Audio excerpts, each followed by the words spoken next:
And the Call 7 investigators getting answers. The Denver Department of Human Services now confirming it's now going to review homes where children have been placed to make sure the adults who are caring for them have a background and FBI fingerprinting check done. Call 7 investigator John Ferrugia is here. John, DHS first denied to you that there were any concerns here.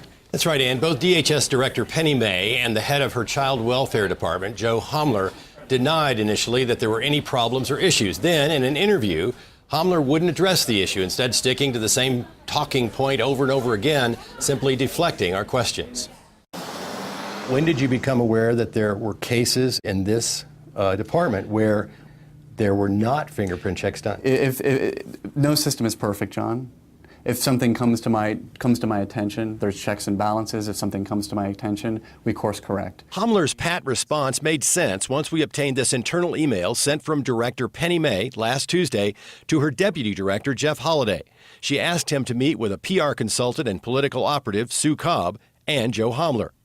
Holliday responds, "Joe, can you free up some time tomorrow to meet with me and Sue to develop talking points on fingerprinting and background checks per Penny's request?" And clearly, Homler stuck to those scripted talking points. When did you become aware that fingerprints were not being done or had not been done as policy demands in this department? It's never been the case. But the day after the interview, Homler became concerned that we might report a higher number of cases than those of which he was aware. So, through consultant Cobb, he sent this email, thinking he could persuade us not to run the story. In it, Homler refers to homes we have double-checked for fingerprinting, something he wouldn't confirm in the interview. He notes he does not know how many homes are involved because, as our team conducted reviews, they weren't focused on a count, but on outcomes and the next step needed. Again, in the interview, Homler wouldn't admit there was a review or any next steps being considered.